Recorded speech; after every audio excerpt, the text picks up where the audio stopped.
Биздин пайдалуу китептер каналына кош келипсиздер. Жакын адамдарыңыз ийгиликтүү болушун кааласаңыз, бөлүшүп, лайк басууну унутпаңыз. Жаңы аудио китептерди өткөрүп жибергиңиз келбесе, каналга катталып, коңгуроону басканды унутпаңыз. Алоэ – ажайып өсүмдүк. Марк Швейцер.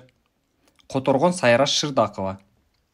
Автор китептин үстүнөн иштөөдө көрсөткөн баалуу жардамы жана кеңештери үчүн ыраазычылык билдирет.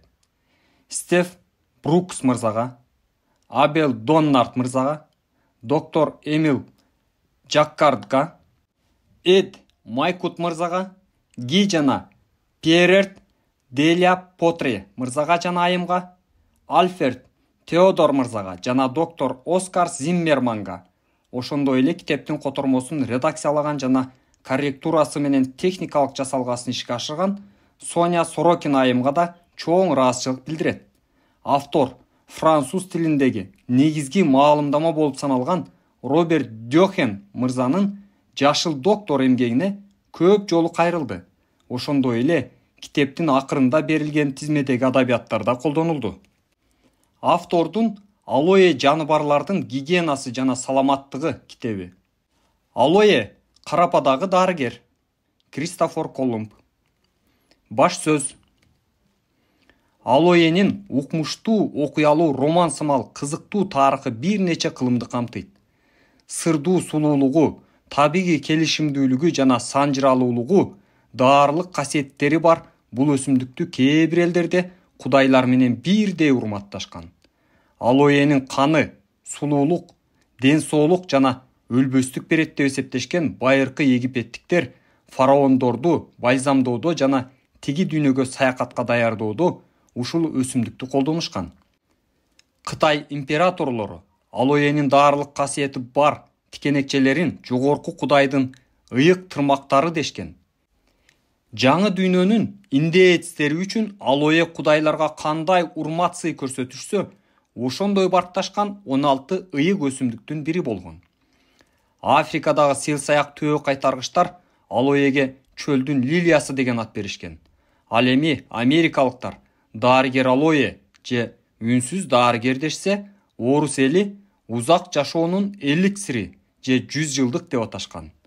Бул чоң эмес китеп Алоэнин касиеттери жана мүмкүнчүлүктөрү жөнүндө толук маалымат бере алат дегенден алысмын. Алардын көпчүлүгүн заманбап окумуштуулар ачып беришүүдө.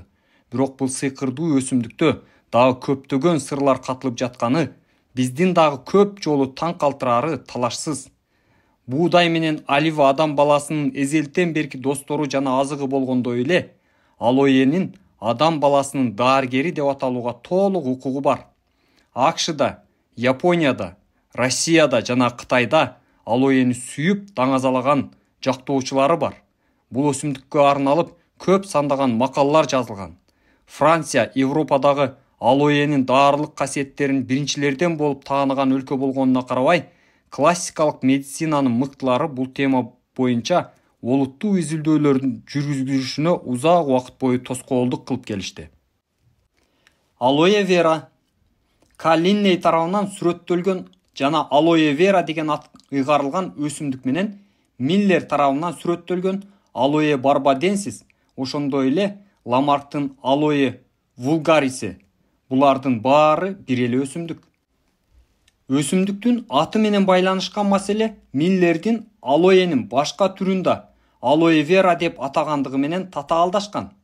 Анын Карл Линнейдин Алоэси менен эч байланышы болгон эмес. Ал гана эмес, ал швед ботаниктери сүрөттөп жазган даарылык касиеттерге да ээ эмес эле. Официалдуу ботаникалык классификацияда даарылык касиети бар Алоэге Алоэ барбаденсис деген ат берилген. Ал Алоэ веранын жалпы кабыл алынган аталышы. Бул китепте биз ошол жалпы кабыл алынган аталышты колдонобуз. Жасалма түзүлгөн шарттарда Алоэ вера 60-90 см бийиктикке жетет. Анын тикенекчелер менен капталган жалбырактары 40-50 см узундукка ээ. Түп жагынан жазылыгы 6-10 см. Табигый чөйрөдө өсүмдүктүн көлөмү анчалык чоң эмес болот. Топурактын сапатына жана өскөн аймакка жараша. Алоэнин жалбырагы кутикула коргогуч катмар менен жана суунун абанын фильтрлеп турган оозчолор менен капталган.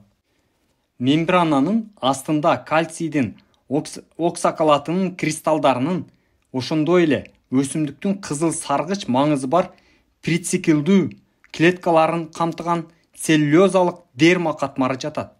Бул ич өткөргүч касиетке ээ маңызды алоэнин каны дешет. Акыркы бул 3 катмардуу коргоонун астында гелди же пульпаны түзгөн түссүз илешчээк масса жатат. Ал алоэнин даарылык касиеттеринин бирден бир себепчиси. Гелдин сапаты көп учурда климаттык шарттарга жана өсүмдүк өскөн аймактын топурагынан көз каранды болот. Алоэ деген эмне? Илимий классификацияга ылайык, алоэ бул көрүнөө, никелүү, жабык уруктуу лилиялар түркүмүнө кирген гүлдүү өсүмдүк. Ал суккуленттор тибине эттүү, маңыздуу, жумшак өзөгү бар өсүмдүктөр тобуна кирет. Кактус да ушул топко таандык. Алоэнин гүлдөрү агыш жашыл, кызыл, сары же кызгылт сары болушу мүмкүн. Алар кичинекей түтүкчөлөргө окшош жана бир нече гүл сабында жайгашкан. Эттүү бирок назик, көптөгөн тикенекчелери бар жалбырактары негизги сабактын тегерегинде спираль түрүндө розетканы түзөт. Жалбырактын ичинде паренхима, өзгөчө клеткалык ткань жайгашкан. Ал жалбырактар жана тамырлар фильтрлеген суунун сиңирип алууга жана чогултууга жөндөмдүү. Татаал химиялык процесс метаболизм бул сууну кычкылыраак, бир аз тунук, өзүнүн даарылык касиеттери үчүн абдан жогору бааланган гелге айландырат. Алоэнин көбөйүшү уруктар аркылуу жүрөт. Мында курт кумурскалар жана канаттуулар табигый чаңдашууга түрткү болот. Же болбосо жан бутактан, негизги сабактан чыккан жаш чырпыктардан да көбөйөт. Алоэнин даарылык касиеттери ар кандай цивилизациядагы элдерге белгилүү болгон. Алоэни заманбап аталышы грек алоэ сөзүнөн алынган. Араб тилинде бул алоэх деп айтылса, ал эми кытайлар алохей дешет. Алоэни ага окшош бирок ботаникалык классификация боюнча амарилистүүлөр түркүмүнө кирген башка агава деп аталган өсүмдүк менен чаташтырып албоо өтө маанилүү. 17-беттеги эскертүүнү караңыз. Бүгүнкү күндө бүт дүйнө жүзүндө алоэнин 300дөн ашуун түрү белгилүү болгону жана сүрөттөлүп жазылганы менен жыл сайын окумуштуулар мурда белгисиз болгон жаңы түрлөрүн ачып жатышат. Мисалы, абдан кичинекей болгону бир нече сантиметр болгон таштарда өскөн алоэ бар. Көлөм боюнча абдан чоң, бийиктиги ондогон метрлерге жеткен дарак турпаттуу алоэ да бар. Чындыгында алоэнин баардык эле түрлөрү даарылык касиеттерге эмес. Медицинада белгилүү болгон жана кеңири колдонулган түрү алоэ вера, ошондой эле Соктора аралында өскөн алоэ, Жашыл булуң аралында өскөн алоэ, Неталь провинциясында Тар, Түштүк Африка Республикасы, ЮАР өскөн алоэ жана уштуу тикенектери бар алоэ ферокс сыяктуу алоэнин түрлөрү пайдалуу деп эсептелет. Ал эми алоэ фероксту бекем ишенген ардактоочулары баардык ооруларга каршы чыныгы даба, панацея деп эсептешет. Жапай алоэни дээрлик баардык тропикалык жана субтропикалык региондордон жолуктурууга болот.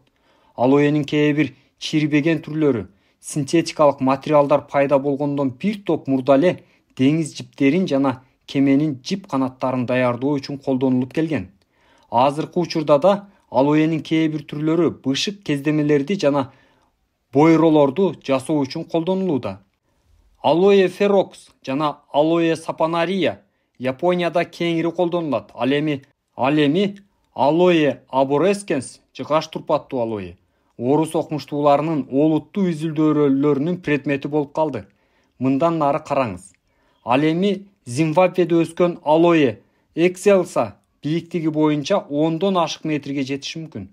Бирок өсүмдүктүн негизги байлыгы алоэ барбаденсис өсүмдүгүнүн же К. линейдин алоэ верасынын узун жана тикенектүү жалбырактарында камтылган дары пульпасы. 6-бетти караңыз.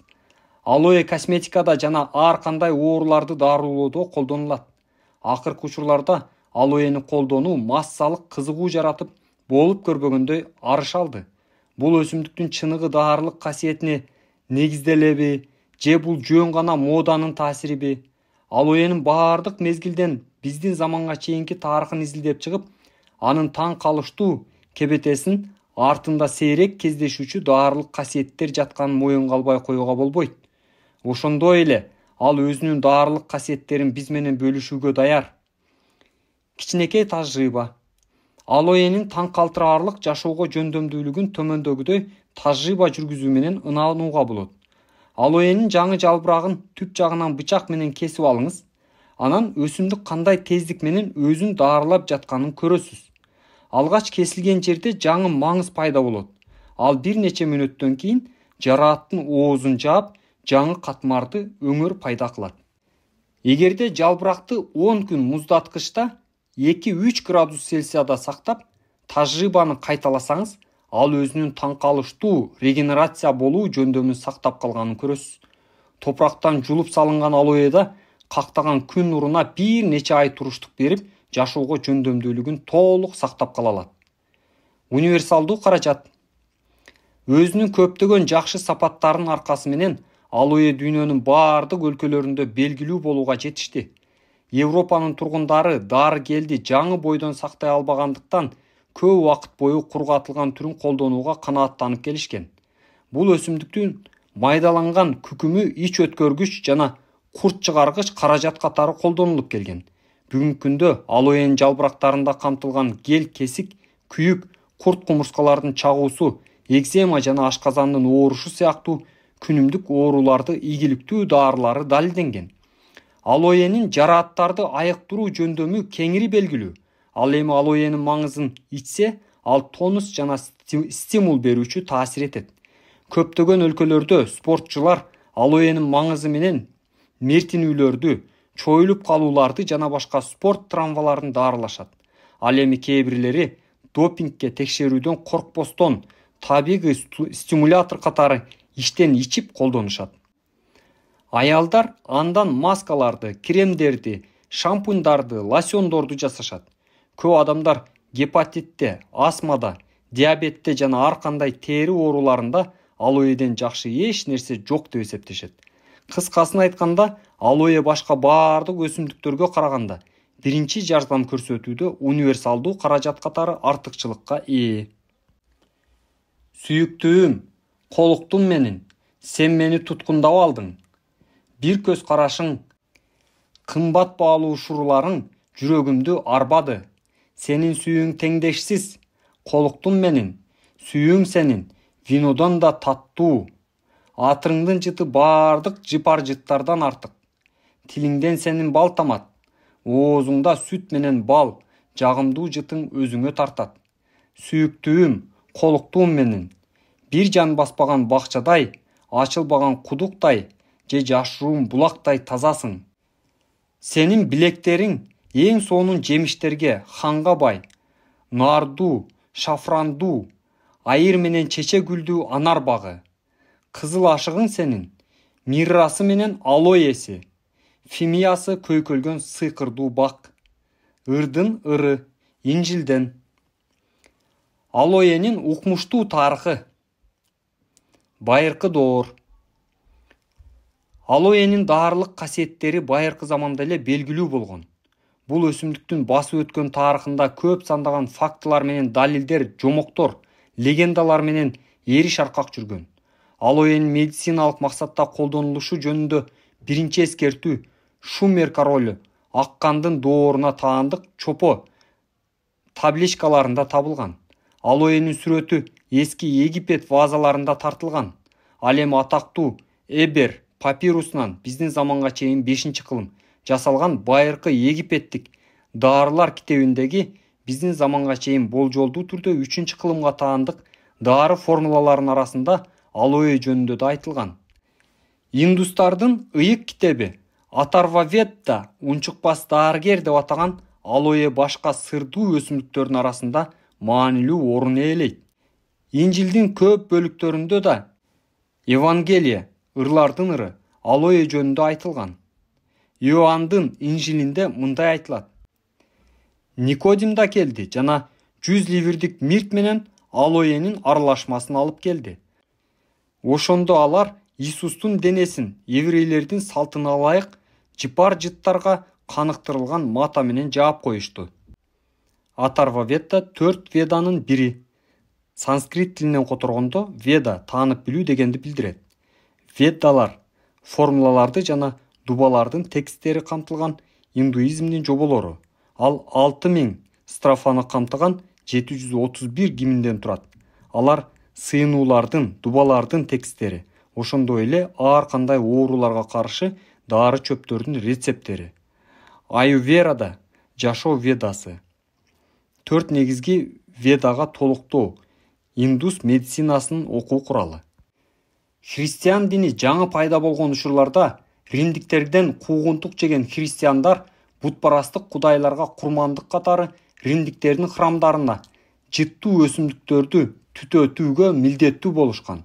Бул жек көрүндүү жана кудайга жакпаган милдеттен качып алоэ жыгачынан даярдалган официалдуу фимимамдын ордуна алоэден, мирттен жана ладандан даярдалган инжилдик аралашманы пайдаланышкан. Байыркы Египет. Байыркы египеттиктердин арасында алоэ өзүнүн аялдарынын сулуулугун жана жаштыгын сактоо жөндөмү үчүн жогору бааланган. Ал эми фараондор аны узак жашоонун эликсири деп эсептешкен. Салт боюнча алоэ гүлүн жерге берүү церемониясында ажырагыс бир бөлүгү жана жаңы жашоонун символу болгон. Биздин пайдалуу китептер каналына кош келипсиздер. Жакын адамдарыңыз ийгиликтүү болушун кааласаңыз, бөлүшүп, лайк басууну унутпаңыз. Жаңы аудио китептерди өткөрүп жибергиңиз келбесе, каналга катталып, коңгуроону басканды унутпаңыз. Падышалар өрөөнүнө алып барган жолду бойлото жана пирамидалардын айланасында өстүрүлгөн алоэ фараондорду тиги дүйнөгө узаткан. Узак сапарда алоэ фараонду даарылайт жана ага азык болот деп эсептешкен. Эгерде алоэ гүлдөсө, фараон тиги жээкке бакубат жетип алгандыгынын белгиси болгон.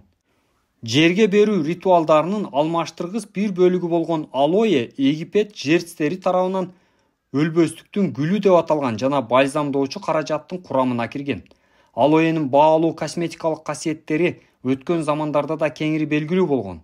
Клеопатранын жайнаган көздөрүнүн тунуктугу өзүнүн нубиялык күндөрүнүн бири даярдаган алоэден жасалган тамчыларга байланыштуу болгон дешет. Ал эми өзүнүн терисинин тазалыгы жана бетинин тунуктугу менен белгилүү болгон дагы бир египеттик ханыша Нефертити алоэнин маңызы менен эшектин сүтүнүн аралашмасына жуунчу экен деп айтылат. Греция жана Рим. Грецияда алоэ сулуулуктун, чыдамдуулуктун, байлыктын жана ден соолуктун символу болгон. Гиппократ өзүнүн чыгармаларынын биринде алоэнин кээ бир даарылык касиеттерин сүрөттөп жазган. Мисалы, ал алоэнин шишиктерди даарылоого, ашказандын оорусун жеңилдетүүгө, дизентерияда жана чачтарды өстүрүүгө жардам берүүгө жөндөмдүү экенин жазган. Биздин заманга чейин 330-жылы Александр Македонский Палестинадагы Газа шаарын курчоого алууда душмандардын огунан жарадар болот. Бирок жараатына карабай, ал Египет менен Ливия чөлү аркылуу өзүнүн жеңиштүү жүрүшүн уланта берет. Амон оазисиндеги полководец ушул жерде Зевстин уулу деп жарыяланган. Өнүгүү учурунда атактуу Аристотель Александр Македонскийдин устаты. Жиберген жирец Сокотра аралында өскөн алоэнин майы менен аны ийгиликтүү дарылап айыктырган. Андан кийин Александр Македонскийде Сокотра аралындагы алоэ плантацияларынын басып алуу максатында деңиз жүрүшүн жасоого Аристотель шыктандырган деп божомолдошот. Ал убакта алоэнин маңызы жоокерлерди өтпөс кылат деп эсептешкен. Чыгышта алоэнин маңызы акылмандык жана өлбөстүк берет деп ишенишкен. Финикиялыктар алоэнин жалбырактарынын ичиндеги пульпаны кургатып, койдун терисинен тигилген каптарга кургатылган экстрактты салып таратуу менен бүткүл грек-рим дүйнөсүн жабдып турушкан. Римдиктер алоэнин жакшы жактары тууралуу пуникиялык согуштардын убагында билишкен. Колго түшкөн карфагендиктер бул өсүмдүк менен өздөрүнүн жарааттарын даарылашкан. Биздин замандын биринчи кылымында римдик медицинанын негиздөөчүлөрүнүн бири Цельсий алоэнин даарылык касиеттерине жогору баа берген. Ал эми Рим армиясында узак убакыт бою кызмат кылган грек врачы Диоскрит өзүнүн медицина жөнүндө аттуу эмгегинде бул өсүмдүктүн даарылык таасирлерин жарааттарды жана сыйрыктарды айыктырууга, фурункулдарды дарылоого, кан кетүүлөрдү токтотууга, геморройлук өсүмдөрдө жардам берүүгө жөндөмдүү экенин чоң кубануу менен сүрөттөп жазган. Ошондой эле Диоскорит алоэнин жаңы пульпасы чачтын түшүшүн токтотот алат жана көздүн сезгенүүсүндө да жардам берет деп эсептеген. Улук Плиний биздин заманга чейин 23-79 жылдары өзүнүн табигый тарых эмгегинде дизентерияны дарылоонун уникалдуу жолун, алоэнин маңызын жоон ичегиге инъекция түрүндө киргизүү ыкмасын сүрөттөп жазган. Африка жана Жакынкы Чыгыш. Араб бедуиндери жана Сахаранын туарек жоокерлери эң байыркы замандан бери эле алоэнин даарылык касиеттери жөнүндө билишкен жана аны чөлдүн лилиясы деп аташкан. Месопотамиянын тургундары алоэнин коргоочу күчүнө ишенишкендиктен үйлөрүнүн эшиктерин анын жалбырактары менен кооздошкон. Эпидемия каптаган жана ачкачылык күч алган убакта Скиферт жана парттар алоэнин жалбырактарын тамак ашка пайдаланышкан. Ал эми Индия океанындагы Сокотра аралы эң байыркы замандардан бери өзүнүн алоэ плантациялары менен белгилүү болгон. Бул аралдын тургундары алоэнин кургатылган экстрактын мусабарды Индияга, Тибетке, Малайзияга жана Кытайга сатышкан. Алоэнин даарылык касиеттерин үйрөнүү Исмаилиттер сектасынын окуусунун бир бөлүгү болгон. Алардын негизги өкүлдөрүнүн бири белгилүү врач жана философ Авиценна, киши өлтүргүчтөрдүн бир туугандарынын башчысы атактуу тоолук акылман карыя Хасан ибн аль-Сабахты да алоэнин даарылык касиеттерин үйрөнүүгө шыктандырган. Алардын доктринасы өздөрүнүн адептерине магиялык күчкө ээ болууга мүмкүндүк берген 7 саби же билим жолу окуусун ырааты менен үйрөтүүнү камтыган. Бул сектанын мүчөлөрү Аламу чебинин Персиянын түндүгүндө айланасында алоэ менен кара куурайды өстүрүшкөн. Алар алоэ бир эле учурда айыктыруучу таасир этет, уу жойгуч катары кызмат кылат жана өмүрдү узартат деп эсептешкен.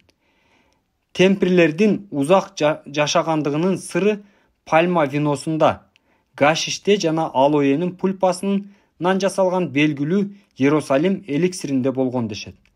Андан 8 кылым өткөндөн кийин Наполеондун армиясынын башкы хирургу Доминик Ларей мусулман дарыгеринин иш аракеттерин байкап отуруп, алоэнин даарылык касиеттерин түшүнөт да өзүнүн гвардиялык жоокерлеринин жарааттарын алоэнин жалбырактарынын маңызы менен ийгиликтүү даарылаганды үйрөтөт. Ал алоэни кылыч менен бир уруп кесчү экен. Ошондон тартып аскерлердин арасында алоэни кылыч менен кесип деген лакап айтылып калган. Вальде Грейс госпиталынын архивинен. Индияда аюрведалык медицина алоэни салттуу медицинанын ажырагыс бир бөлүгү катары дайыма жогору баалаган. Аюрведа же жашоо ведасы индустардын салттуу медицинасы, андагы рецепттер жана формулалар Атарва Веданын бир бөлүгү болуп саналат. 11 беттеги эскертүүнү караңыз. Ыйык өсүмдүк катары баркталган жана ритуалдык курмандык чалууларда колдонулган алоэни ардактап коргошкон. Бүгүнкү күндө заманбап Индияда кайра жаралуунун жана түбөлүктүүлүктүн символу катары алоэнин жалбырактарын жерге берүү отунун үстүнө коюшат. Орто кылымдар жана кайра жаралуу доору. Роберт Дейн өзүнүн Дарыгер алоэ китебинде Салерн мектебинин атактуу медициналык трактатынан үзүндү келтирет. Бул мектепте врач Константин Африканский же анын окуучулары алоэнин терапиялык касиеттерин өзгөчө баалашкан. Алоэ жараатты кургатат, денени жандандырат, ракты жеңет, көздү тазалайт, акылга тактык берет, тил оорусун жеңилдетет, угууну курчутат, чачтын түшүүсүн токтотот, ашказанды жакшыртат, боорду сактайт. Батыштык христиан жоокерлери алоэнин даарылык касиеттери тууралуу кресттүүлөрдүн жүрүшүнүн убагында билишти. Алардын душмандары болгон мусулмандар алоэни ар кандай ооруларга эң жакшы дары деп эсептешкен. Араб баскынчылары бул өсүмдүктү Түндүк Африкага жана Андалузияга алып келишкенде алоэ жаңы климатка ыңгайлашып өсүп калган. Алоэнин маңызы оорулардан жана ачкачылыктан жабыркап жүдөгөн Санта Мария кемесинин моряктарына тирүү калууга жардам берген жана Кристофор Колумб алоэге Карападагы даарыгер деген ат берүүгө шыктандырган. Ал убактарда алоэни ар бир испан кемесинин бортунан табууга мүмкүн болгон. Кайра жаралуу доорунда жашаган белгилүү врач Парацельс алоэни Салернда, андан кийин Испанияда жана Португалияда кездештирет. Амбергке жолдогон каттарынын биринде ал күйүктү жана кандын ууланышын даарылоого жөндөмдүү сырдуу алоэнин мистериялары жөнүндө жазган. Алоэнин жайылышына алгачкы өткөндөрдүн изи менен сапар тарткан испаниялык жана португалиялык Иезус дин кызматчылары чоң салым кошкон. Алар алоэни Америкадагы, Африкадагы жана Азиядагы Испаниянын бардык колонияларында өстүрүшкөн. Жаңы динге кирген индеецтер алоэни Христостун дарагы деп аташкан. Колумбка чейинки Америкадагы алоэ. Алоэ агава менен бирге америкалык индеецтердин 16 ыйык өсүмдүгүнүн бири болгон. Алар алоэни тамак ашка колдонушкан. Жалбырактарын күлгө кактап бышырышкан. Анын маңызы менен жарааттарды, кан кетүүлөрдү даарылашкан.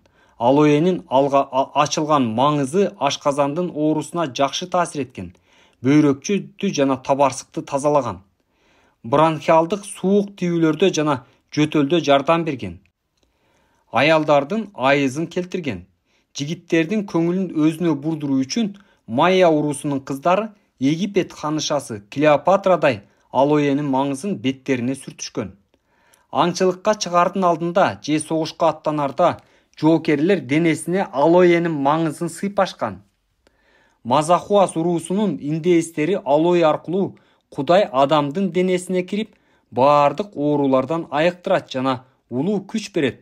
Ошондуктан бул сыйкырдуу өсүмдүк деп эсептешкен.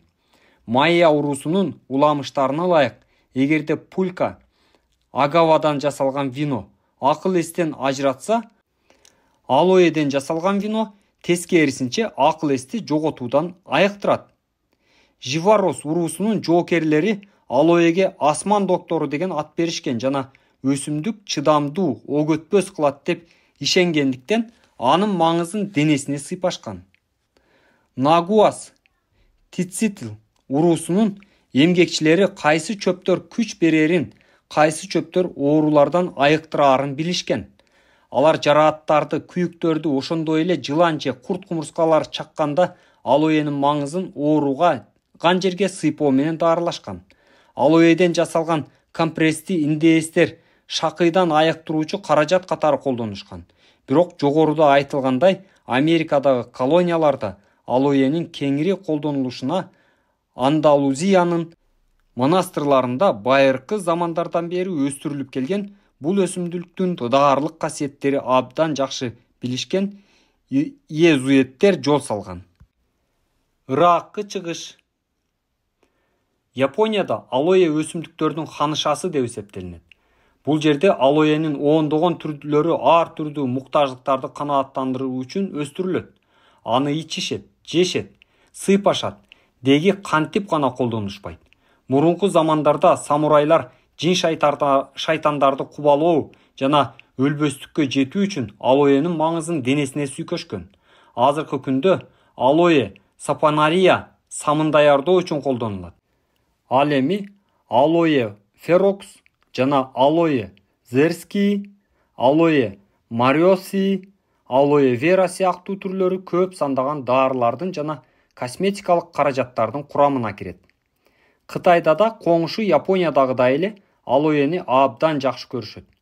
Байыркы замандардан бери күйүктөргө жана теринин кабылдоосуна каршы өзгөчө таасирдүү каражат катары эсептешет. Кытайлык врач Ли Шишен 1518-1593 жылдары. Алоэни ең башкы дары өсүмдүктөрдүн бири деп атаган жана ага гармониянын дарысы деген ат берген. Көчмөн табыптар алоэнин тикенектерин ийне сайып даарылоодо колдонушкан. Рецептери жана сүрөттөмөлөрү өтө так. Кытай салттуу медицинасы даарыларды жазып берүүдө катуу эрежелерди карманган. Рецептте даарылардын курамынан башка да айдын фазасы, күндүн жайгашкан орду жана сутканын убактысы көрсөтүлгөн. Бул практиканы альтернативалык медицинанын жолун жолдоочулар эле эмес, официалдуу медицинанын кээ бир өкүлдөрү да колдонуп келишет. Заманбап Кытай медицинасында синенсис алоэсинин маңызы атеросклерозду даарылоо үчүн колдонулат. Биздин пайдалуу китептер каналына кош келипсиздер. Жакын адамдарыңыз ийгиликтүү болушун кааласаңыз, бөлүшүп, лайк басууну унутпаңыз. Жаңы аудио китептерди өткөрүп жибергиңиз келбесе, каналга катталып, коңгуроону басканды унутпаңыз. Легендадан илимге. Официалдуу медицина элдик даарылоонун салттарын толук сүрүп чыгарып сала элек көп өлкөлөрдө алоэ эң башкы дары өсүмдүктөрдүн бири бойдон калууда. Жергиликтүү үрп-адаттарда анын магиялык коргогуч касиеттери жана бакыт тартуулоочу жөндөмү бар деп айтылат. Ажылыкка барган мусулмандар Меккеден алоэнин жалбырактарын алып келишет да, ыйык милдетин аткаргандыгынын белгиси катары үйлөрүнүн эшигинин үстүнө Мухаммед пайгамбар алардын үйүнө келсин үчүн илишет. Түштүк америкалык африканерлер менен Зулу уруулары алоэни ар кандай оорулардан айыктырган өсүмдүк деп эсептешет. Чөлдө жашаган кээ бир уруулар алоэден самын эритме жасашат да, аны денелерине жана чачтарына сыйпашат. Мындай тазалоо терини жумшартат жана жалтыратат. Ошондой эле чачтардын жакшы өсүшүнө түрткү берет. Керол Миллер Кент өзүнүн Алоэ Вера аттуу китебинде 1969 жылы айга конгон космос кемесинин кабинасындагы даарылар үчүн кутуда алоэнин маңызынан жасалган күйүккө каршы мазда болгонун жазат. Узак убакыт бою жашуун сакталган совет биологу Израиль Брехмандын эмгектери организмдин радиоактивдүү кабылдоосунда алоэни колдонуу эффективдүү экенин далилдейт. Биринчи жолу Берхман алоэнин организмге тийгизген жөнгө салгыч таасирин түшүндүрүү үчүн адаптациялык деп аталган концепцияны сунуштаган. Алоэнин даарылык каражат катары кылымдардан бери келаткан атак даңкы окумуштууларга өсүмдүктүн даарылык касиеттерин изилдөөгө түрткү берди. Чоң эненин рецепттерине анчалык ишенбеген илимдик ишмерлерин абдан таң калтырып, алардын изилдөөлөрү алоэнин буга чейин белгилүү болгон даарылык касиеттерин ырастап эле койбостон, бир катар жаңы даарылык касиеттерин да ачып берди. Заманбап изилдөөлөрдүн пионерлери америкалык изилдөөлөр. 1851 жылы америкалык окумуштуулар Смит менен Стенхаус өсүмдүктүн башкы активдүү элементтеринин бирин идентификациялашканда ага алоин деген ат беришкен. Алоин 20-кылымда официалдуу европалык медицина негизинен алоэнин жалбырагында камтылган алоин пайда кылган алоэнин тазалагыч таасирин гана тааныган. Алоэ өскөн өлкөлөрдө алоэнин жаңы пульпасынан алынган тунук гелди табыптар гана колдонушкан. 1912 жылы Кентукки штатынын фермери Джонсон плантациясындагы өрттөн жабыркаган жумушчулардын оор жарааттарын аялдар алоэнин маңызы менен тазалагандан кийин таң каларлыктай тез арада айыкканын байкап, алоэнин күчтүү даарылык касиетке ээ экенине көзү жеткен. Мына ошондо ал күйүккө каршы мазды жасап сатуу үчүн алоэни өстүрүүнү чечет. 30-жылдары Кресто Коллинс жана анын уулу алоэнин ар түрдүү ооруларда таасирдүү экенин илимий негизинде далилдеген. Алар өздөрүнүн дүйнөгө таанылган докладдарында алоэ веранын барбаденсис миллер радиотерапиялык негативдүү натыйжаларын жеңилдетүүгө жөндөмдүү экенин өзгөчө белгилешкен. Бул ачылыштардын таасири алоэнин курамынын көп өлкөлөрдүн окумуштуулары тарабынан активдүү изилдөөнүн башталышына жол салды. Мындай окумуштуулардын арасында 1938 жылы бул өсүмдүктүн курамындагы негизги химиялык элементтерди эмодинди, алоинди, хризофаник кислотасын, антрахинон, камет чайырын, ошондой эле эфир майларын ачышкан чопия жана гош да бар. 1942 жылы Флорида инженер-химик Родней М. Стоктон өзүнүн эмгек өргүүсүн өткөрүп жүрүп күнгө катуу күйүп калат. Ал достору терисинин жабыркаган аймактарын алоэнин жаңы маңызы менен тазалап бергенде күйүктөрдүн абдан тез айыгып кеткенине, ошол эле учурда тынчтандыруучу таасир бергенине катуу таңданат. Бул Стоктондун алоэни аябай көңүл буруп изилдөөсүнө түрткү берген. 1947 жылы ал Флоридага көчүп келет да алоэни күйүккө тийгизген керемет таасирине ишенүү үчүн бир катар эксперименттерди жасайт. Оң натыйжаларды алгандан кийин ал өсүмдүктүн гелин иштетип чыгаруучу жана турукташтыруунун үстүнөн иштөөнү баштайт. Ошентип ал АКШда телевизиондук жарнама аркылуу атактуу болгон күйүккө каршы мазды иштеп чыгарат.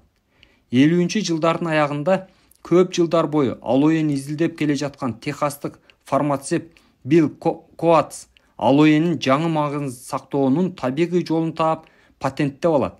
Патенттелген ыкманын сыры мында болгон.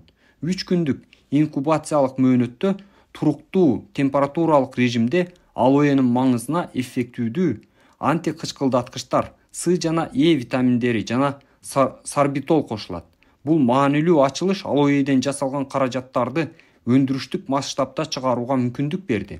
Анын аркасы менен бул керемет өсүмдүк дүйнөнүн көптөгөн өлкөлөрүндөгү адамдардын сүймөнчүлүгүнө ээ болду жана ыраазычылыгына алды. Билл Коатс өзүнүн изилдөөлөрү тууралуу бир нече эмгектерди жарыялаган. Аларда изилдөөлөрдүн кантип жүргүзгөнү тууралуу кенен баяндап берген. Алоэни өстүрүү жана кайра иштетүү эмгегинин 28 бетин, библиография китебинин 78 бетин караңыз. Жаңы ачылыштар. Акыркы 10 жылдын ичинде алоэнин даарылык касиеттерин изилдөө бир топ алдыга жылды. 1984 жылы Түндүк Техастагы илимий лабораториянын директору Иван Данхофтун жетекчилиги астында жүргүзүлгөн изилдөөлөр алоэнин маңызын колдонуу теринин жараат алган аймагында жаңы клеткалардын пайда болушун 6-8 эсе тездетерин көрсөттү. Бул коллагендин теринин белоктук негизи пайда болушуна түрткү берген клеткалар теринин картаюу жана бырыштардын пайда болуу ылдамдыгында көзөмөлдөйт. Иван Данхофтун изилдөөлөрү алоэнин маңызы эпидермиянын жука коргогуч катмарынын түзүлүүсүн жеңилдеткен өзгөчө полисахаридтерди камтый турганын көрсөттү. Америкалык врач алоэнин нымдаштыруучу жөндөмүн эксперименттин жардамы менен далилдеди. 95% суудан турган алоэнин маңызы теринин клеткаларына жөнөкөй сууга караганда 3-4 эсе тез киргенге жөндөмдүү. Алоэге айыктыруучу жана ооруксуздандыруучу касиет берген эриген энзим баркиназ тууралуу ачылыш япон врачы Фуджитакага таандык. Мурда бул эффекти бир гана салицил кислотасынын таасиринен болот деп эсептешкен. 34 бетти жана андан ары караңыз. 1985 жылы доктор Билл Мак Аналейге алоэнин курамындагы сахаридтердин бирин бөлүп алуу мүмкүн болду. Ал ага каризин деген ат берген. Ал эми канадалык окумуштуулар алоэнин маңызынан күчтүү антивирустук таасирге ээ активдүү молекуланы табышканда ага асеманан деген ат беришкен. СПИДке чалдыккан учурларда каризин оорулуунун иммунитетин күчөтүп, ал гана эмес вирустун жайылышына тоскоол болорун клиникалык изилдөөлөр көрсөттү. Алоэнин бул касиети көптөгөн окумуштуулар тарабынан, өзгөчө доктор Макдейл тарабынан бышыкталган. Ал даарылоонун башкы ыкмаларынын таптакыр айырмаланып, каризин эч бир кошумча терс таасирлерди бербей тургандыгын ачкан. Бул ачылыш чоң жаңылык болгон. 1987 жылы клиникалык изилдөөлөр журналына жарык көргөн докладында ал мынтип жазат. Чамасы каризин СПИДтин вирусунун протеин кабыгын трансформациялоо менен лимфоциттердин бузулушуна тоскоол болуп, вирусту нейтралдаштырууга жөндөмдүү. Карингтондогу америкалык лабораториялар коризмдин адамга тийгизген таасирин изилдөөгө уруксат алышкан. Алынган натыйжалар көптөн үмүттөндүрөт. Россиялык алоен изилдөөчүлөр америкалыктардан артта калган эмес. Алардын арасында алоен даарылык касиеттерин изилдеген абдан белгилүү окумуштуулар профессор Брегман, офтальмолог Владимир Филатов, невролог Сергей Павленко бар. Вольфранг Вирт алоен жардам менен даарылоо китебинде Россияда жүргүзүлгөн изилдөөлөрдүн тарыхын толук сүрөттөп жазат. Төмөндө биз аны бир нече баскычтарын карайбыз. Орус алоесинин сыры. Одессадан чыккан орус офтальмологу профессор В.П. Филатов 1875-1956 тыкандарды жалгоо боюнча адис жана алоенин маңызы менен даарылоону баштоочулардын бири болгон. Офтальмология кафедрасынын профессору кызматына Филатовду падыша Николай II өзү дайындаган. Энергия алуу жана ышкыбоз изилдөөчү Филатов официалдуу медицинанын тапталган жолдоруна ыраазы болгон эмес. Анын ким айыктырса ошол туура деген девизи болгон. Улуу хирург жана гениалдуу окумуштуу эч бир шектенбестен жана догматизмсиз кесиптештери ырым-жырымдуу магия деп четке каккан даарылоонун ар түрдүү жалпы көз карашка баш ийбеген ыкмаларын изилдеген. Ал гомеопатияга, натуропатияга, энергетикалык өңүттөгү кубулуштарга кызыккан жана адам менен анын оорусун бирге комплекстүү түрдө караган бүтүн медицина үчүн күрөшкөн. Филатов үчүн химиотерапия жана чөптөр менен даарылоо бирдей баалуу болгон. Ошондуктан алар пайдасыз талаш тартышта бири менен бири каршылашпастан оорулууну айыктыруу үчүн бирге аракеттениши керек деп эсептеген. Бир ыкма эффективдүү болбой калган жерде башкасын изилдөө керек. Ар бир оору үчүн өзүнүн даарылоо методу бар. Биз врачтар аны табууга милдеттүүбүз деп кайталап айтканды жакшы көрчү ал. Кавказга же Сибирге жасалган экспедициялардын убагында ал дайыма жергиликтүү дары чөптөрдү изилдеген жана элдик дарыгерлердин сырларына кызыккан. Октябрь революциясынан кийин өзүнүн методун айлакердик менен диалектикалык медицина деп атап, Филатов Совет доорунда да ашыкча кыйынчылыктарсыз өз изилдөөлөрүн уланта алган жана саясий комиссарлар менен официалдуу бийликтин анын жайына коюшуна жетишкен. Орус окумуштуусу салттуу жана официалдуу медицинаны бири-бирине карама-каршы коюу жасалма көйгөй деп эсептеген. Ал элдик дарыгерлерге заманбап медициналык илимдин жок эле дегенде эң жөнөкөй башталышын үйрөтүү керектигин, ошол эле учурда врачтарга билимин жана дары каражаттарынын арсеналын кеңейтүүгө мүмкүндүк берген бир топ ийкемдүү жана ар тараптуу билим берүү зарыл экенин айткан. Филатов көздүн тунук кабыгын ийгиликтүү алмаштырган биринчи хирург болгон. Анын негизги ачылышы болгон көздүн саламаттуу тунук кабыгынын чоң эмес аймагын катарактадан жабыркаган көзгө жалгоо оорулуу тунук кабыкка тунуктугун кайтып алууга мүмкүндүк берген. Эгерде таза көздүн тунук кабыгынын бир аз бөлүгү жансыз денеден алынып, андан кийин төмөнкү температурада +2 +3 градус Цельсий бир аз убакыт сакталса, бул процесс тезирээк жүрөрүн байкаган. Бул ачылыштарынын аркасы менен Филатов катарактаны жана сифилистен келип чыккан көздүн башка ооруларын ийгиликтүү дарылай алган. Жалпы жонунан ал 4000ден ашык жалгоо операцияларын жасаган. Жансыз денеден алынган көздүн тунук кабыгын жалгоо тирүү кишиден алган тунук кабыкка караганда эффективдүүрөөк таасир этери тууралуу таң каларлык факт анын кызыгуусун аябай арттыргандыктан Филатов бул кубулуштун механизмин табууну чечет. Туура жол менен алынган жана төмөнкү температурада сакталган жансыз тыкандар жашоосун эле улантпастан тирүү организмдин оорулуу тыканынын функциясынын калыбына келтирген субстанцияларды бөлүп чыгарары аныкталган. Бул субстанцияларды Филатов биогендик стимулятор деп атаган. Жаратылыштан билимге ышкыбоз Филатов дары чөптөрдү көбүнчө кереметтүү таасир эткен мээр чөп, женьшен менен СССРдин түштүк райондорунда мол өскөн жыгаш турпаттуу алоени да изилдеген. Орус окумуштуусу өзүнүн биогендик стимуляторлор теориясы өсүмдүктөрдө иштейби же жокпу аныктагысы келген. Алоеге жасалган бир катар эксперименттер анын болжомолунун тууралыгын толук ырастаган. Филатов алоенин бир нече жалбырагын кесип алып, +2, +3 градус Цельсия температурадагы жарык тийбеген жерге 10 күнгө койгон. Андан кийин бул жалбырактардан сыгылып алынган маңызды теринин жабыркаган аймактарына чачыраткан. Даарылык касиети жансыз организмден алынган ткандардын тирүү организмге жалгаган учурдагыдай эле болгон. Бул Филатовго мындай гипотезаны айтууга мүмкүндүк берген. Жаны бар же өсүмдүк организмин жашоо шарттарынын кескин начарлашы анда жашоо аракетин жөнгө салган жана таң каларлык терапиялык касиеттерге ээ биогенетикалык стимулятордун пайда болушуна түрткү берет. Ошондой эле Филатов алоэнин термо тазалоодон 120 градус Цельсиядан өткөн жалбырактары ферменттерин жоготсо да кээ бир даарылык касиеттерин сактап калганын таң калуу менен байкаган.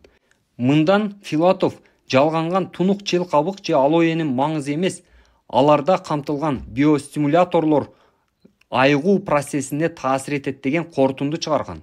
Өзүнү ким айыктырса ошол туура деген принцибин дайыма карманган Филатов биостимуляцияланган алоэден жасалган даарыларды тажрыйбасында кеңири колдонгон жана ар бир жолу бул өсүмдүк организмдин физиологиялык функциясын жана иммундук системасын стимулдай турганын белгилеп айткан. Доктор Макс Брандт бул процессти илимий негизде түшүндүрүүгө аракеттенген. Ал мынтип жазган: алоэнин негизинде биостимулятордун иштөө механизми борбордук нерв системасынын деңгээлинде таасир этет. Шарттуу рефлекстердин таасир этүү убактысын узартуу менен алоэ алардын күчү толук жоголгонго чейин азаят. Бул жерде буга чейин Павлов тарабынан сүрөттөлгөн борбордук нерв системасындагы жайлануу, торможение процесси күчөйт деп айтууга болот. Баш мээнин кабыгынын активдүүлүгүнүн алоэнин таасири астында жайланышы чоң адистер тарабынан коргонуч терапиялык каражат катары таанылган.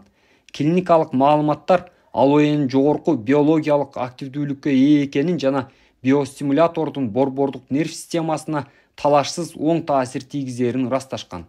Филатовдун көз өткөндөн кийин изилдөөлөрдү анын шакирттери уланткан. Доктор Вложанский жамбаш нервинин сезгенүүсүндө эң эле оор учурларда да эффективдүү күрөшүүгө мүмкүндүк берген алоэге негизделген ыкманы иштеп чыккан. Доктор Курако омурткадагы сезгенүү процесстерин даарылоодо эң сонун натыйжаларга жеткен. Геронтолог доктор Калманович өзүнүн клиникасында даарыланган улгайган адамдарга алоэни колдонгондон кийин картаң адамдардын алсыроосунун астения азайганын жана интеллектуалдык жөндөмүн бир топ жогорулаганын белгилеп айткан. Макс Брандт доктор Филатовдун биостимуляторлор тууралуу ачылышы дүйнөдөгү көп өлкөлөрдүн элдик медицинасынын ажырагыс бир бөлүгү болгон алоэн жардамы менен даарылоонун эффективдүү экенин далилдейт деп эсептейт. Андан сырткары доктор Брандт практикалык медицина тармагында алоэни колдонулушу биомедицинадагы бурулуш учур катары кароого болот деп эсептейт. Алоэ көз ооруларында эффективдүү каражат болуп саналат. Көрүүнү туруктуу абалга келтирет. Астма менен жабыркаган оорулардын абалын жеңилдетет. СПИД же ракка чалдыккан учурларда начарлаган иммундук системага оң таасир берет. Ошондой эле улгайган адамдардын абалын жакшыртат. Жакында ачылган алоэнин курамындагы активдүү элемент күйүктөрдөн эң сонун коргой турганы жана радиотерапияда профилактикалык каражат катары кызмат кылары аныкталган. Алоэнин курамындагы активдүү элементтер адамдын организмдеги микроэлементтер менен бирдей жана ооруганда же травма алган учурларда аларды токтотууга жөндөмдүү. Алоэни өстүрүү жана кайра иштетүү. Табигый шартта алоэ ысык климатка ээ жарым чөл аймактарда эркин өсөт. Өсүмдүк кургак, кумдуу, кальцийге бай топуракты сүйөт. Алоэнин негизги дары түрү болгон америкалыктар өсүмдүк дарыгер деп атаган же тандабаган алоэ вера бүгүнкү күндө миңдеген гектарларда өстүрүлүүдө. Бул өсүмдүктүн жаңы даарылык касиеттеринин ачылышы буга чейин белгилүү болгон ич өткөргүч касиетинен башка, ошондой эле анын маңызын сактоонун жана турукташтыруунун жаңы эффективдүү ыкмаларынын табылышы алоэге болгон талаптын кескин көбөйүшүнө, чыныгы алоэлик толкунга, бумга алып келди. Чеховдун доорундагы үй докторлору колдонгон дартты аныктоонун эмпирикалык, бирок эң сонун ыкмасын сүрүп чыгарган илимий прогресске жана жогорку деңгээлдеги биотехнологияга карабай, бул укмуштуу өсүмдүк ар бир үйдө болууга тийиш. Үй шартындагы травмалардын көп учурунда же жеңил ооруда алоэ кымбат жана дайыма эле зыянсыз эмес дары-дармектен ашыкча колдонуудан качууга мүмкүндүк берет. Мөлүүн климаттык аймактарда алоэни балкондо же бакчада өстүрүү дайыма эле мүмкүн боло бербейт. Себеби бул өсүмдүк ысык, кургак шартты жакшы көрөт. Мындай учурларда алоэнин негизинде жасалган таптакыр зыянсыз нукура даарылык баалуулугу жаңы алынган маңызга барабар көп сандаган каражаттар жардамга келет. Алоэни кайра иштетүү. Жүздөгөн жылдардын ичинде алоэден жасалган экстрактты даярдоонун ыкмасы бир нече жолу өзгөргөн жана жакшыртылган. Арабтар алоэнин жалбырактарынан анын пульпаны кайыш баштыктарга салып күнгө кургатышканда резина сыяктуу массаны алышкан. Сокотра аралынын жашоочулары кургатылган жалбырактарды күкүм кылып майдалашкан. Ямайкага көчүп келген жашоочулар алоэнин жалбырактарын кайнатып, өтө концентрацияланган алоэнин маңызын алышкан. Барбадосто кулдар алоэнин кесилген жалбырактарын маңызын эркин агып чыксын үчүн жыгач идиштерге жайгаштырышкан. Андан кийин аны күкүм пайда болгонго чейин буулантышкан. Биздин күндөрдө кээ бир жерлерде дагы деле алоэнин жалбырактарын жыйноо жана даярдоо кол менен жүргүзүлүп жатканы менен ири өндүрүүчүлөрдүн көпчүлүгү чогултулган продуктунун тазалыгын камсыздаган заманбап машиналарды колдонушат. Эң эле активдүү элементтер алоэнин желе түрүндөгү гелинде камтылганын билгенден кийин америкалыктар пульпаны чыгарып алуунун таза жарым автоматтык процессин иштеп чыгышкан. Анда алоэн башка жагымсыз химиялык заттар жана аралашмалар кошулуп кетпейт. Бирок дары каражаттарынын сапатынын сыры алоэнин маңызын алуу ыкмасынан эле эмес, алынган маңызды туура турукташтыруудан жана анын консервациялоодон да көз каранды. Алоэ веранын биринчи кабыгынын алдында жаткан алоэнди камтыган кызгылт сары маңыз менен жалбырактын тереңирээк ткандарында камтылган тунук гелди айырмалап алуу керек экенин эскертебиз. Консервация. Алоэнин пульпасын тунук жана агыш гели абдан туруксуз. Ачык абалда калтырылса, ал заматта кычкылданат да өзүнүн даарылык касиеттеринин көп бөлүгүн жоготот. Муздаткычка сактоодо да бузулуу процесстерин токтото албайт. Мына ошондуктан өндүрүүчүлөрдүн алдында турган продукцияны сатуу жаатындагы негизги көйгөй турукташтыруу жана консервациялоо болгон. Бул көйгөйдү чечүү үчүн алгач изилдөөчүлөр алоэнин маңызын ультрафиолеттик нурланууга кабылтууга аракеттенишкен. Бирок андан баш тартууга туура келген. Себеби ал анын химиялык курамын өзгөртүп жибергени аныкталган.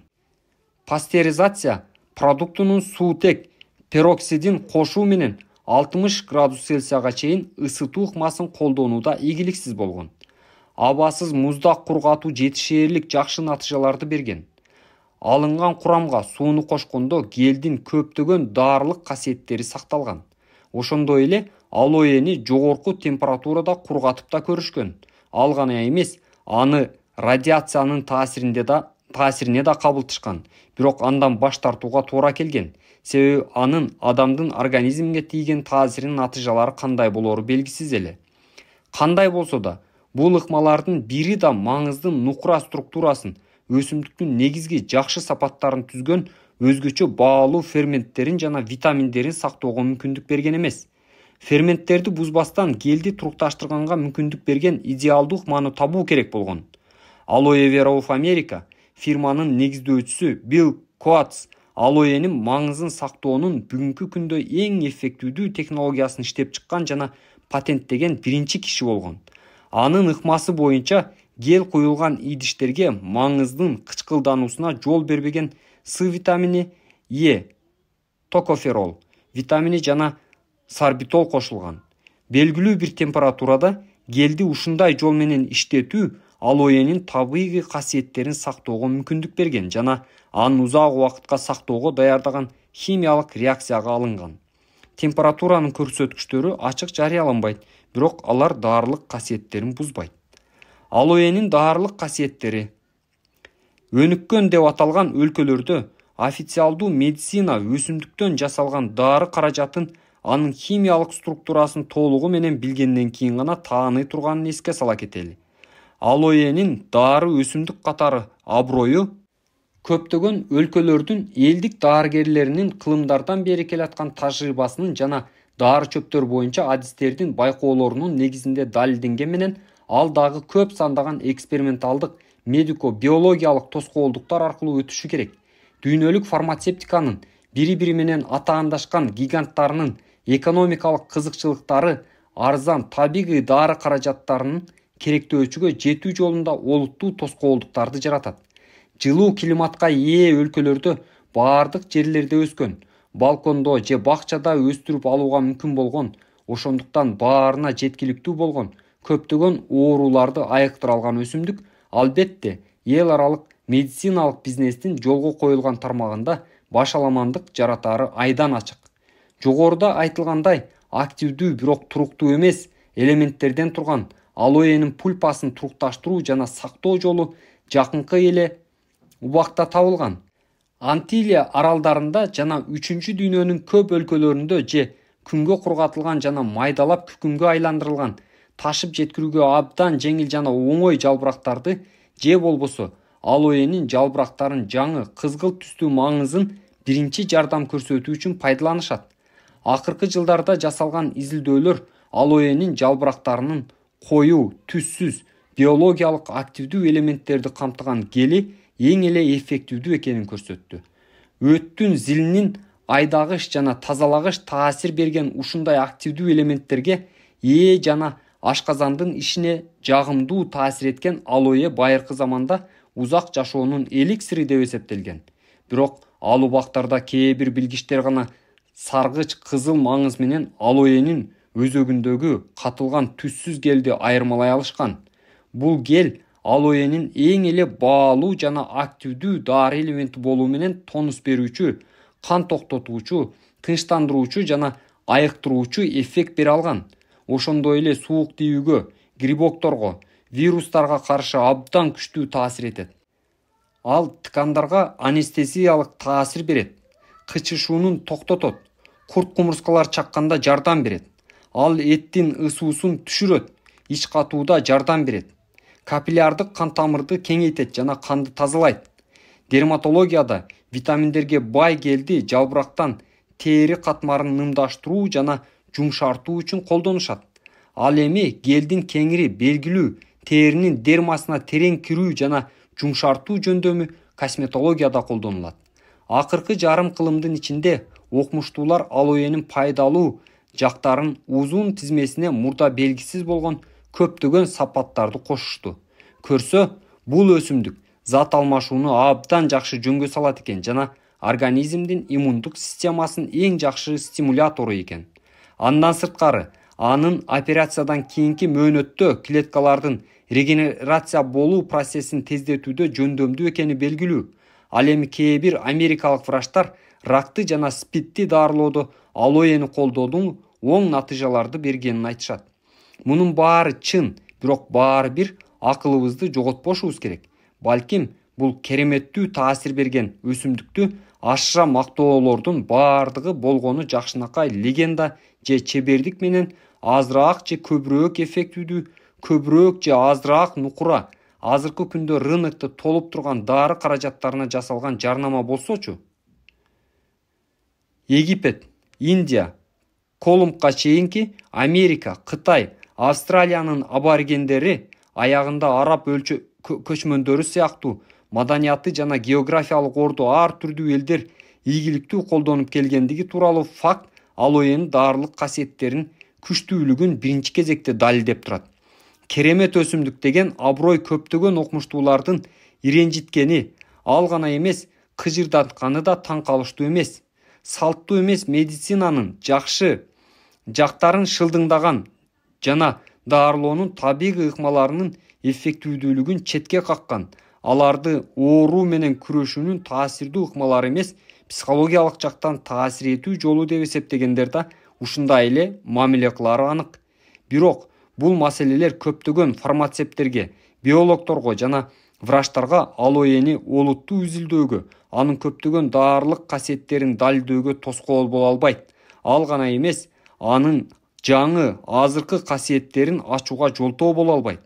Алоэнин маңызында камтылган мол минералдык туздар, ферменттер, аминокислоталар, ар түрдүү олигоэлементтер жана витаминдер аны пайдалуу тамак-аш кошулмасына айлантат. Бирок алоэнин жалбырактарынын ичинде камтылган керемет гел абага чыкканда тез кычкылданат да өзүнүн даарылык касиеттеринин көпчүлүгүн жоготот. Биз буга чейин адамдар жалбырактарды кантип кургатышкандыгын, андан кийин алоэнин активдүү элементтерин сактап калууга аракеттенип, аларды күкүн кылып майдалаганын айтып өткөнбүз. Бул ыкма азырда 3-дүйнөнүн кээ бир өлкөлөрүндө колдонулуп келет. Ал эми өнүккөн өлкөлөрдө гелди консервациялоонун табигый, бирок заманбап ыкмасы колдонулууда. Биздин пайдалуу китептер каналына кош келипсиздер. Жакын адамдарыңыз ийгиликтүү болушун кааласаңыз, бөлүшүп, лайк басууну унутпаңыз. Жаңы аудио китептерди өткөрүп жибергиңиз келбесе, каналга катталып, коңгуроону басканды унутпаңыз. Алоэнин курамы. Лигниндер териге жеңил сиңүү жөндөмүнө ээ, бирок алардын даарылык касиеттери жетишээрлик изилдене элек. 1951 жылы окумуштуулар Вадицкий менен Гоен тарабынан ачылган сапайиндер гетерозит глюкозиттердин бир түрү болуп саналат жана самын көбүгүн пайда кылуу жөндөмүнөн башка да күчтүү антисептикалык касиеттерге ээ. Антрахинондор өздөрүнүн ич өткөргүч жана оору басаңдатуучу касиеттери менен көптөн бери белгилүү.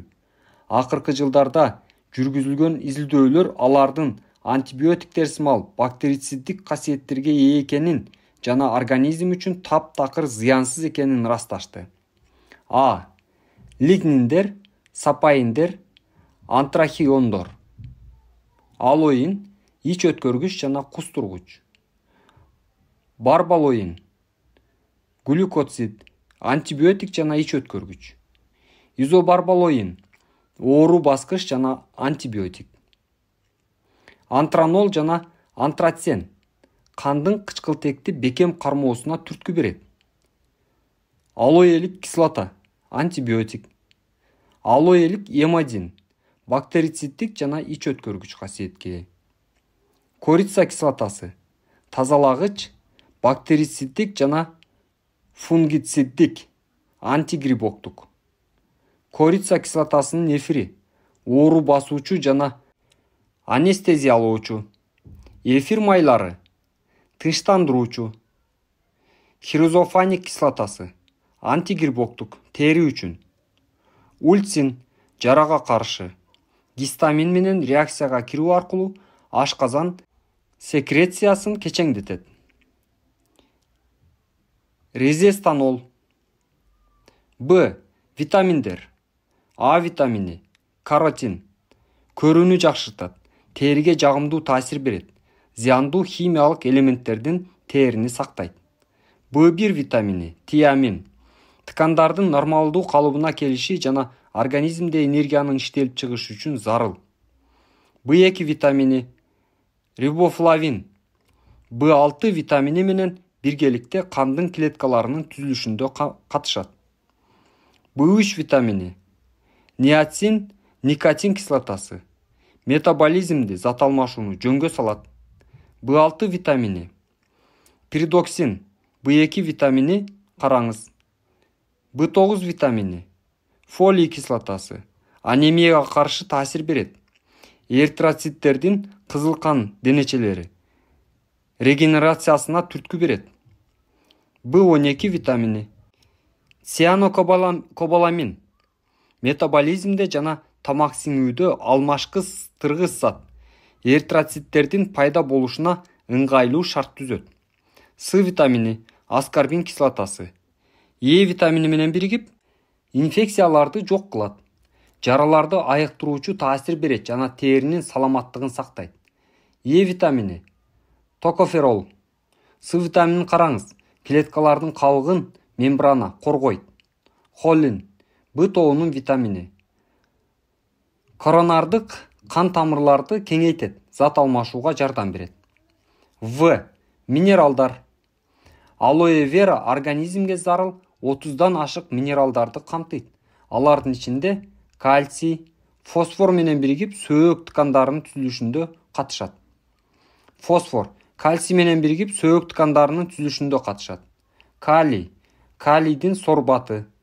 Темир, гемоглобиндин түзүлүшүндө жана кандын клеткаларынын кычкылтекти бекем кармоосунда катышат. Натрий, кислоталык тең салмактуулукту сактоо үчүн жана нормалдуу суу туз алмашуусу үчүн зарыл. Хлор, антисептикалык жана дезинфекциялык.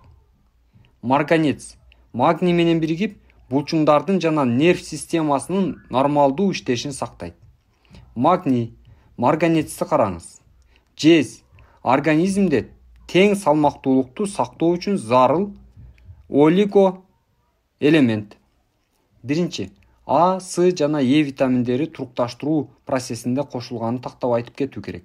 Экинчи, өсүмдүктөрдүн курамында B12 витамининин болушу өтө сейрек учурайт жана адамдын ашказаны өз алдынча бул элементти керектүү өлчөмдө иштеп чыгууга жөндөмдүү экенин эске салып коюу зарыл.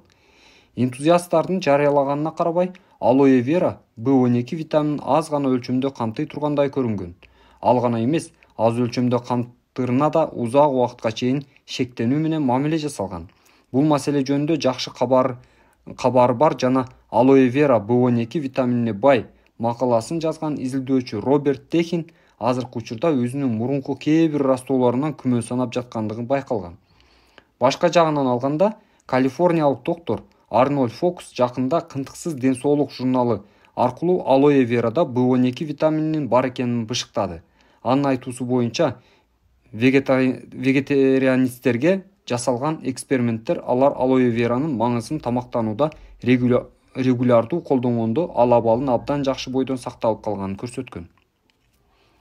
Хром организмде май кислоталарынын ферменттеринин иштелип чыгышына түрткү берет. Цинк жарааттардын айыгуу процессинде протеиндердин генерациясына түрткү берет. Г. Моно жана полисахариддер, глюкозиддер, целлюлоза, глюкоза, манноза, альдонетоза, мача кислотасы, липаза, алиназа, Л-рамноза. Д. Аминокислоталар. Аминокислоталар бул протеиндер. Алар организмди энергия менен камсыздайт. Катализатор катары таасир этет. Өзгөчө гидролиз процессинде. Ошондой эле химиялык тең салмактуулуктун жана ткандардын регенерациясынын жөнгө салынышына жардам берет. Адамдын организмде 22 аминокислота камтылган. Алардын 8-и алмаштыргыс аминокислоталар болуп саналат. Себеби биздин организм өзү аларды иштеп чыгара албайт.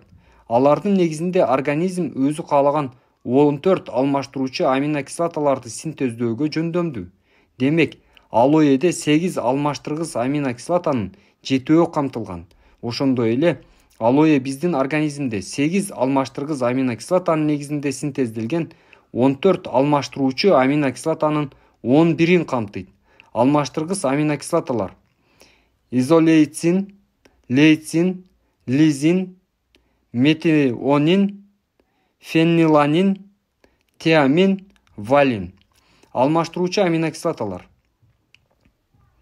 аспарагин кислотасы, глутамин кислотасы, аланин, аргинин, цистин, глицин, гистидин, гидросипролин, пролин, серин, тирозин. Е. Аминоспирттер липотроптук жана тамырларды кеңейтүүчү таасирге ээ. Зат алмашууну жакшыртат. Ж. Энзимдер, ферменттер. Алоэдеги кычкылдаткыч элементтер негизги элементтердин өлчөмүн азайтат. Амилаза амидондун гидролизин декстринге, андан кийин мальтозага катализдейт. Брадикинин оору баскыч жана суук тийүүгө каршы зат организмдин иммундук функцияларынын иштешине түрткү берет. Каталаза суутектин пероксидинин ткандарда чогулушуна тоскоолдук кылат. Целлюлоза тамак сиңирүүнү жеңилдетет. креатин фосфокиназы, булчуң ферменти, липаза, нормалдуу тамак сиңүүгө жардам берет.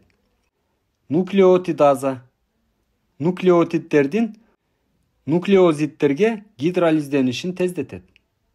Фосфатаза кислота, простатанын рагын маркировкалайт. Фосфатаза алкалин, боордун ишин жөнгө салат. Протеаза, протеиндердин курамдык бөлүктөргө гидролиздейт. Жогоруда айтылган элементтерден сырткары алоэ эфир майларын, салицил кислотасын жана хризофаник кислотасын камтыйт. Акыркы жылдары окумуштуулар тарабынан алоэ верадан булардан башка да активдүү элементтер бөлүнүп алынды.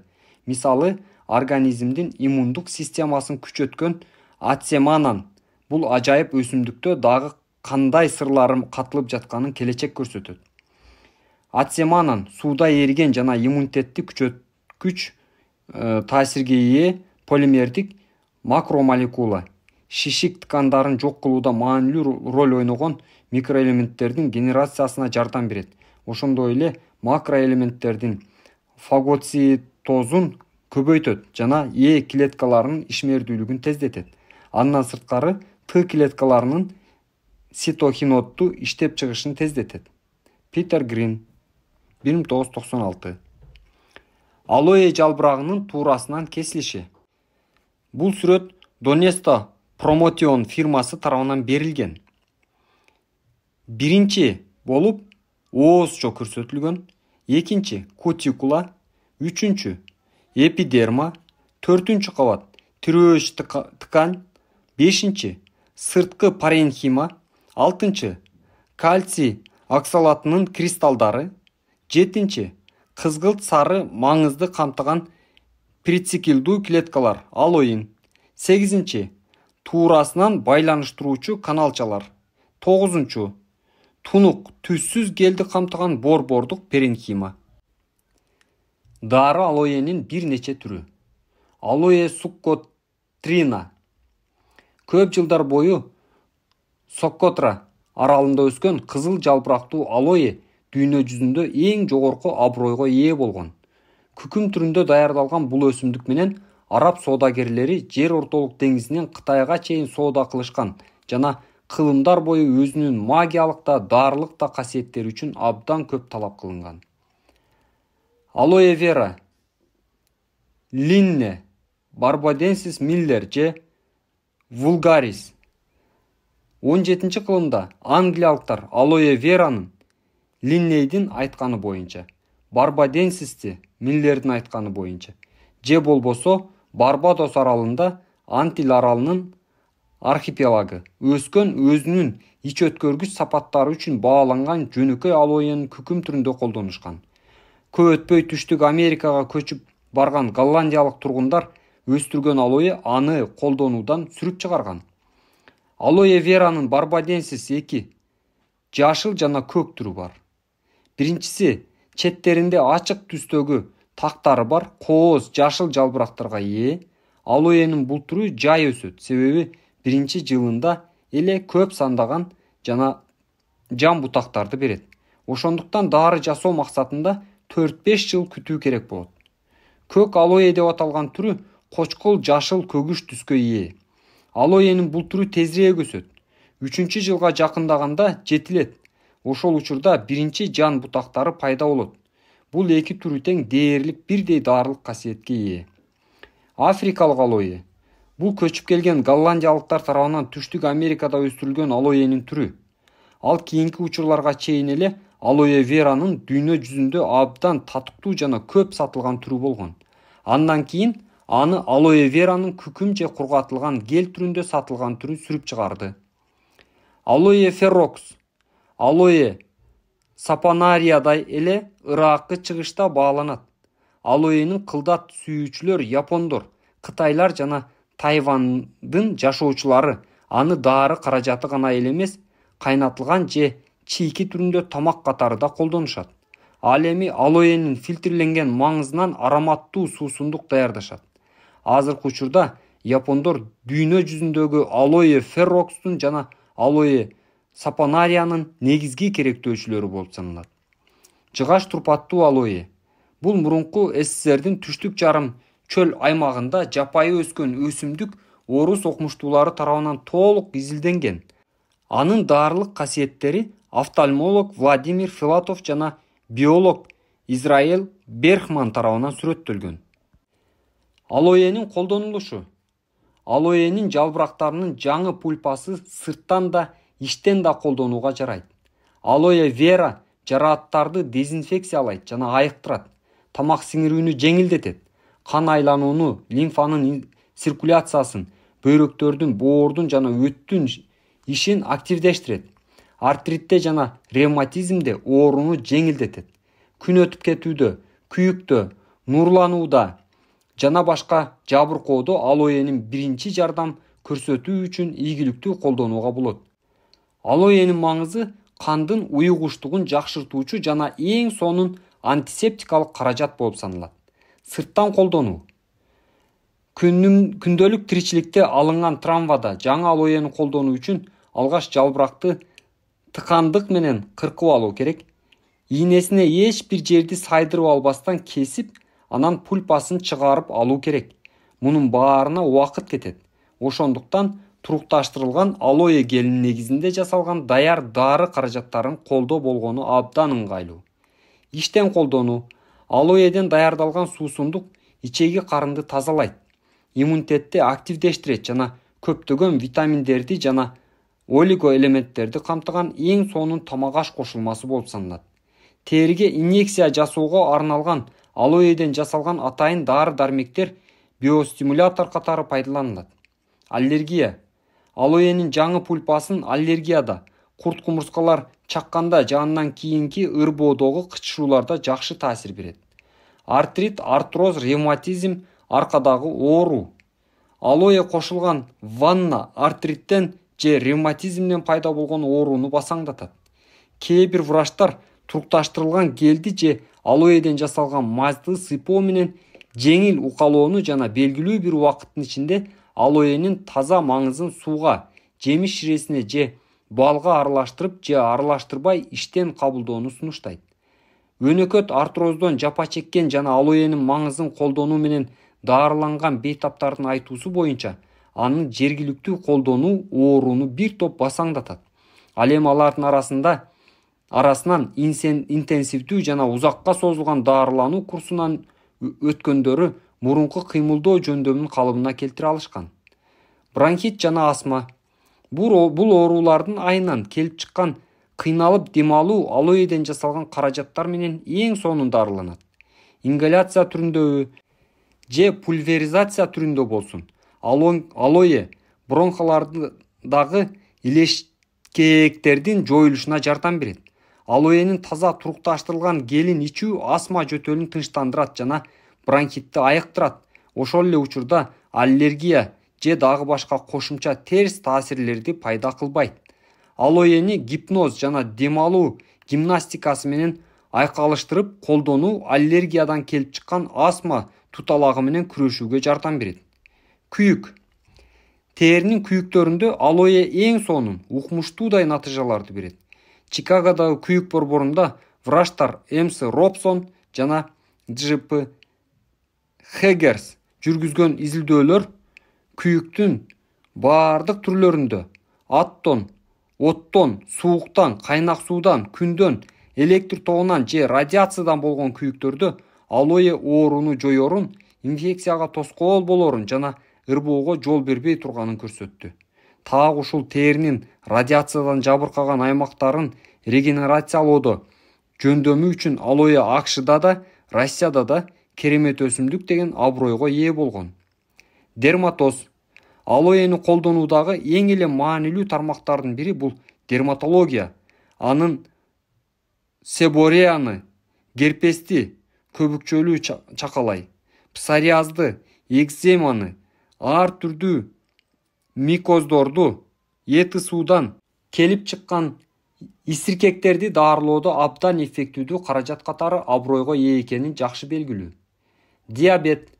Бул олуттуу химиялык, органикалык оору канттын жана башка субстанциялардын адамдын канындагы концентрациясынын жогорулашына алып келет.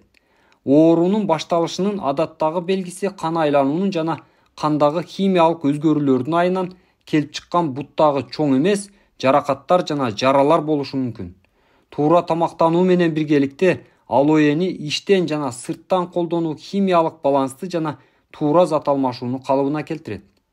Муундагы оору. Медициналык изилдөөлөрдүн натыйжалары алоэнин кальцийдин жана башка туздардын чогулушуна тоскоол болуп, муундардын оорушун азайтаарын көрсөттү. Ичеги карын оорулары. Алоэ вера организмди жара ооруларынан, гастриттен сактайт, тамак сиңирүүгө жагымдуу таасир этет. Ошондой эле ашказандагы кан кетүүлөрдө жардам берет. Колитте турукташтырылган алоэ гелин иштен колдонуу сунушталат. Боор оорулары. Боордун ишинин бузулушунда алоэнин маңызы эң сонун каражат болуп саналат.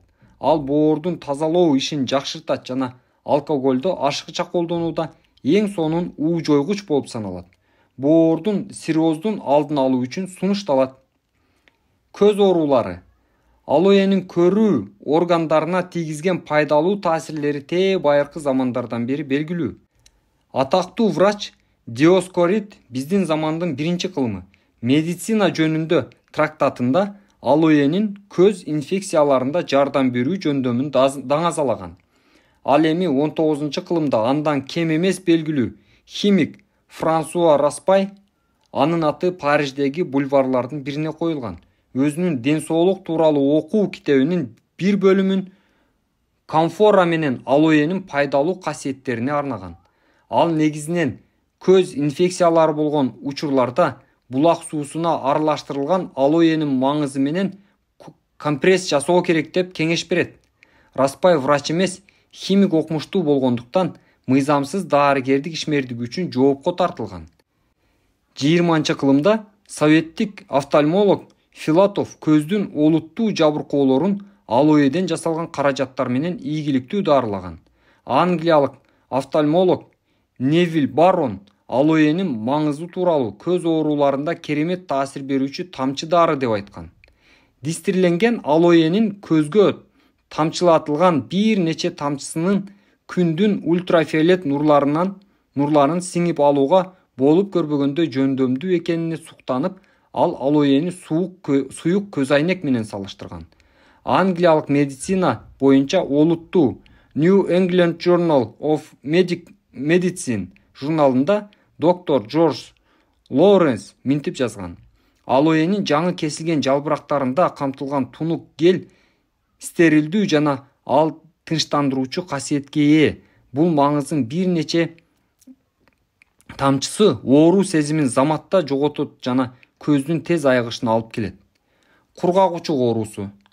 Жакында эле бул оору таптакыр жоголду деп эсептелип жүргөнү менен дүйнө жүзүндө бул ооруга чалдыккандар учурлар бара-бара көп катталууда.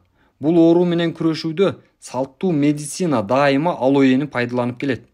Орус врачтары алоэнин кайнатылган жалбырактарынын буусу менен регулярдуу ингаляция жасоону кургагучукка каршы ийгиликтүү колдонушкан. СПИД жана рак. Алоэнин даарылык касиеттери жөнүндөгү биздин биринчи басылмабыз жарык көргөндөн бери, бул китеп биринчи жолу басылып чыккандан бери дагы көптөгөн жаңы маалыматтарды алдык. Иерусалимде 4 тилде басылып чыккан Ыйык жер журналынын 1994-жылдын май-июнь айларындагы номеринде 7 жыл бою алоэн жардам менен даарылоону колдонуп жүргөн Ромен Зак атанын ракты даарылоодо жетишкен ийгиликтери жөнүндө макала жарыялаган. Алоэ жана бал менен кереметтүү айыгуу бөлүмүн караңыз. Варшавадан чыгуучу журналдын Париждеги корреспонденти Гражина Герлич Силли айым бизге ракты жана башка айыкпас ооруларды бал жана алоэнин жардам менен даарылай алгандыгы менен бүткүл Польшага даңкы чыккан дин кызматкери Чеслав Климушко жөнүндө материалдарды берди. Илимий көз караштан алганда АКШ менен Канаданын эң эле ири лабораторияларынын кээ бир изилдөөчүлөрү организмди коргоочу функцияларын күчөтүүгө жөндөмдүү бир нече активдүү элементтерди алоэден табышкан. Бирок аткарылбай да калышы мүмкүн болгон үмүттөрдү жаратпоо үчүн биз мындан ашык эч нерсе айта албайбыз. Бул изилдөөлөр эксперименталдык мүнөзгө ээ, бирок алоэ маңызынын бир кичинекей стаканын тамактан 15 мүнөт мурда күнүгө ичүү организмге эң сонун сакайтуучу таасир берери шексиз. Алоэ жөнүндө айтышкан Христофор Колумб, Сальвадор де Мария тарабынан жазылып алынган. Адамдын жашоосу үчүн 4 өсүмдүк зарыл: дан, жүзүм, олива жана алоэ. Биринчиси азыктандырат, экинчиси жүрөккө кубаныч тартуулайт, үчүнчүсү жан дүйнөгө гармония берет, ал эми төртүнчүсү дарылайт. Франсуа Винсен Распай, 1794-1878. Бейтаптарыма 20 жылдан бери алоэни жазып берип келе жатам. Азыр мен байыртадан бери белгилүү көптөгөн оорулардын бир гана алоэнин таасири астында көз алдыңда артка чегинерин белгилеп айта алам. Алынган натыйжалар Бекондун макалын кайталоого мүмкүндүк берет. Ной катары узакка жашагың келеби? Алоэден жасалган дарыларды кабылда. Махатма Ганди Ромен Роланга жазган катында: сиз мага кайсы күч ушундай узак орозого чыдоого мүмкүндүк берет деп сурайсыз? Эң биринчи мен Кудайга болгон бекем ишенимим, жашоодогу жупунулук жана топуктуулук жана алоэ анын пайдасын өткөн кылымдын аягында түштүк Африкага барганда билгем.